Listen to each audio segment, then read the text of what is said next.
Give a man a fish, he eats for a day. Teach him how to fish, he eats for a lifetime. Simple, right? But what if that man or woman, for that matter, hadn't eaten in 3 days and was too hungry to learn how to fish? Or what if they couldn't get hold of a fishing rod or had no fuel to cook the fish? And what if they don't even like to eat fish? Perhaps not so simple. Today I'm going to share with you my story and what I've learned from working closely with people experiencing food poverty. My story begins in Lebanon as a student studying to become a dietitian. At that time, war in my home country, Syria, was unfolding. And my walks to class would become distracted by news on social media, trying to find out how many lives have we lost today and how many homes have been destroyed this week. And by unanswered questions that I still have to this day, like, what have I done to deserve to be safe right now? And what can I do to fix this? I was desperate to use my skills to help, and that's what led me to my first job at an organization that was supporting Syrian refugees arriving to Lebanon. As a dietitian, I was to focus on what they're eating. And I spent the first few weeks on the job looking at research and resources, trying to understand what are some of the challenges the refugees typically struggle with, and what are some of the meaningful, helpful solutions that I could help with. And I thought, because I was Syrian, it was going to help.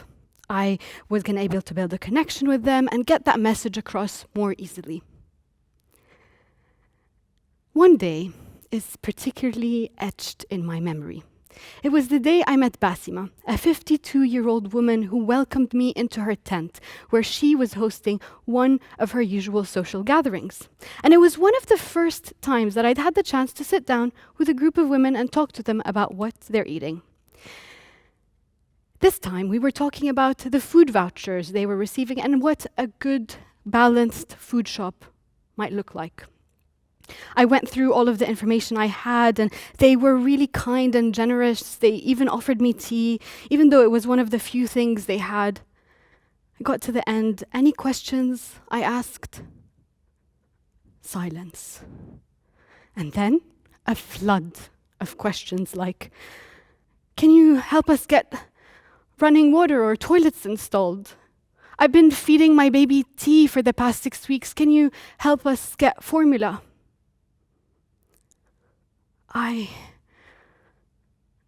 It was like we were having two different conversations. I felt overwhelmed, paralyzed even, and mostly frustrated that I couldn't help, that this wasn't my remit.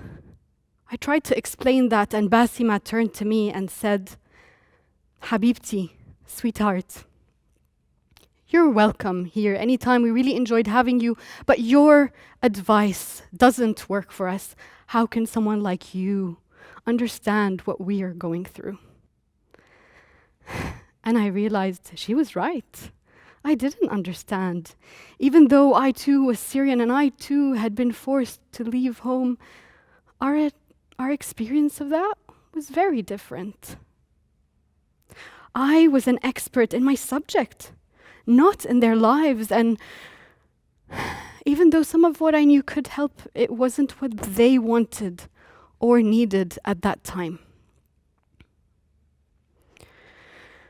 A few months later, and as the war worsened, my husband and I made a very hard decision, one of the hardest in our lives, to leave everything behind and move to London.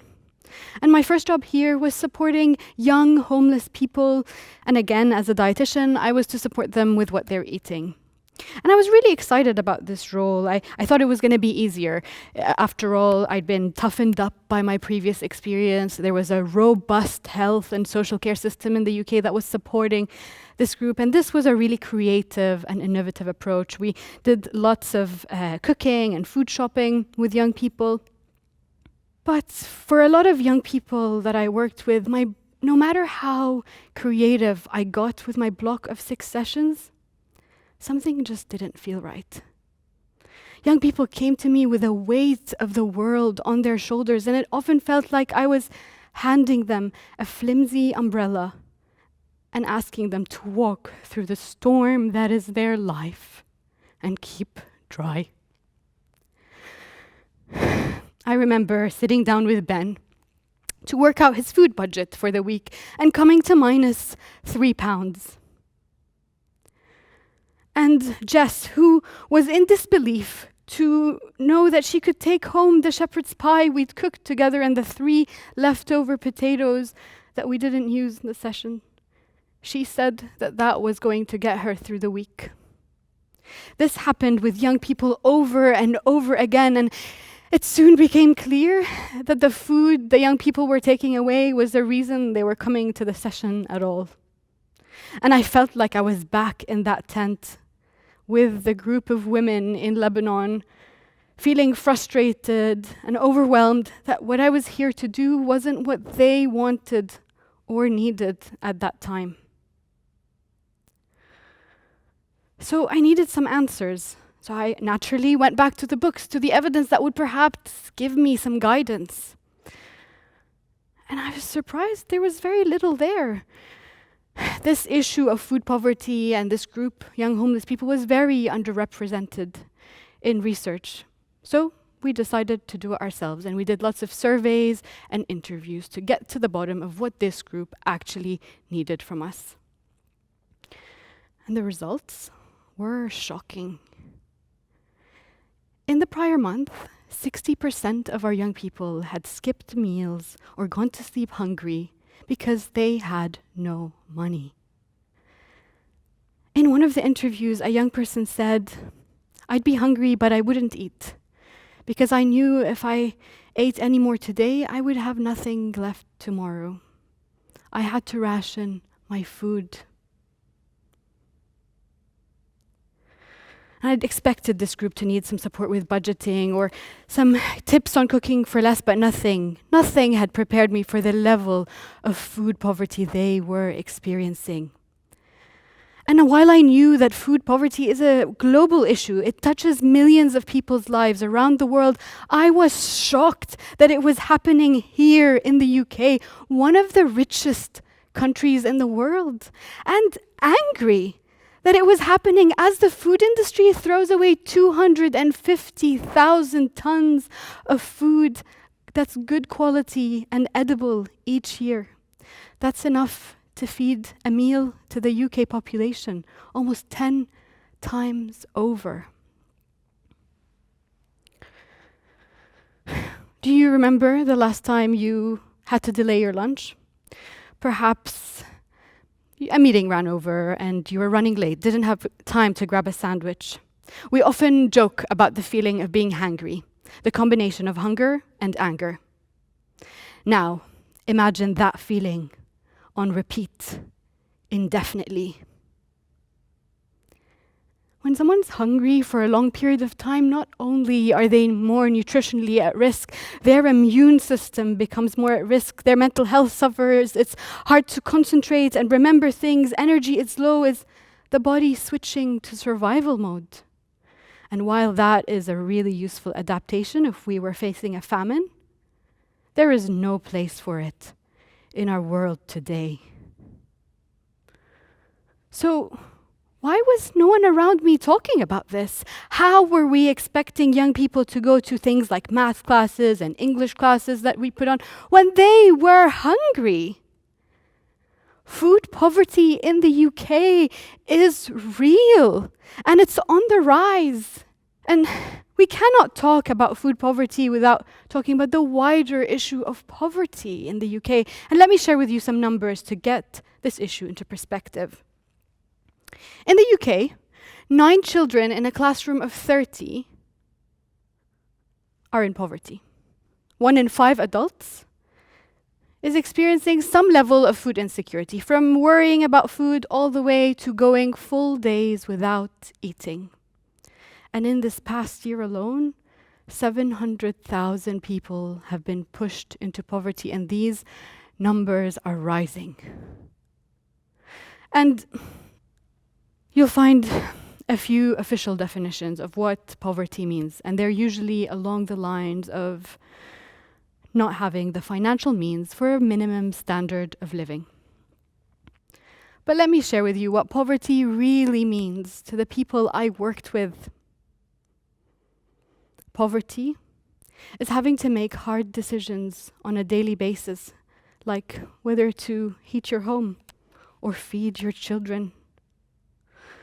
Poverty is feeling anxious at the till, unsure whether or not you've got enough money to pay for your groceries.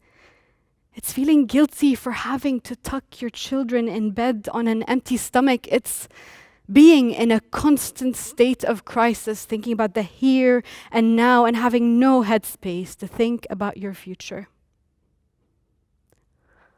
Poverty is feeling excluded and constantly judged by others for what you can and cannot buy, and it's feeling frustrated at a system that has failed you and is constantly making you feel like it's your fault. Poverty is knowing that you're on the wrong side of injustice and that there's nothing you've done to deserve this and nothing you could have done to prevent it. So, what was our role in tackling all of this? How can I help James, the 19-year-old who in the past week has seen his social worker, support worker, GP, therapist, and now me, his dietitian, and is still going to sleep hungry? And what about Lana, who, yes, would rather go hungry than go to the nearest food bank where she might run into her abusive ex-boyfriend? These questions would keep me up at night, and Basima's words would ring in my memory. Your advice doesn't work for us. It felt like we held one small piece of a big, complex puzzle, and without finding the rest of those pieces, we had no chance at making a meaningful difference. So, our now team of 2 dietitians were on a mission. We wanted our young people to be eating well and with dignity, and we wanted a zero tolerance to hunger in our organization. And we went out and had a conversation with anybody that would talk to us. Our colleagues, researchers, food waste charities, and most importantly, the young people that were experiencing this. Together, we started to come up with solutions, to think about how things could be different. And while we didn't always agree and had to navigate lots of ifs and buts and jump through many bureaucratic hoops, it finally felt like those pieces of the puzzle were coming together and the picture was becoming clearer. And the result? A social supermarket. We transformed one of our kitchens to a supermarket. We stocked the shelves up with food that's been rescued by food waste charities, good quality, fresh, frozen, and long life food. Young people, volunteers, and dietitians ran the shop together, and next door we had a space for people to sit down and have a meal together. We even had a Michelin star chef volunteer. And what started as a way to provide access to good quality food to this group became something far greater. This was a safe space where young people could come as they are, no judgment, no expectations. This was about connection, inclusion, choice, and dignity. Young people's eyes lit up when they were handed a shopping basket. And it made a real difference to lots of people's lives, from those young people who regained weight they'd lost after months of being malnourished, to others who fell in love with cooking and started and even took it up as a career.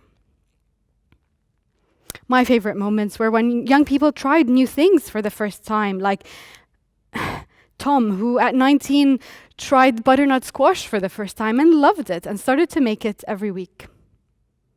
And Amani, who tried dried apricots for the first time at 19 and hated them. She was still happy she'd tried them. At least now she had an opinion about it, she said. And we found that we were at capacity each week, and we left physically exhausted, but our hearts full to see and hear the difference that the supermarket was making. Now, I'm not here to say that a social supermarket is the answer to food poverty. This isn't a long-term solution, nor does it tackle the root causes of food poverty. This is a solution that worked for this group at that point in time. And working on it gave me a great deal of clarity. It made me question where we tend to look for answers for those complex problems that our world faces, like food poverty. Groups like homeless people and refugees are often labeled and singled out as having complex needs. And that's always made me uncomfortable. People are complex. We all are. That's what makes us human. And tackling issues that touch human lives so closely, like the food we eat, should account for that. Today, I work in an innovation foundation, bringing people together in all their wonderful complexity to come up with solutions to problems that our world faces, like food poverty. And I've seen firsthand the power of that. I now know that those moms, those women in the refugee camp, held a piece of the puzzle that no one else holds. And so does each of you. Whether you're a researcher, a practitioner, a chief exec, a policymaker, you cannot tackle this challenge on your own, and others cannot tackle it without you. So let's use our collective power to tackle food poverty with the complexity and humanity that it needs. And I'm asking you from the bottom of my heart 3 things. Firstly, find the food poverty that's hiding in plain sight in your community. Understand how many people you're interacting with on a day-to-day basis that are worrying about their next meal. Secondly, figure out what you can do about this. Whether it's having a different kind of conversation, supporting your local food bank, or rewriting the rules. We need all of it. And finally, unlock the power of having people like Basima, Lana, James, and Amani around the table, people with lived experience who are the unrivaled experts in their lives. Thank you.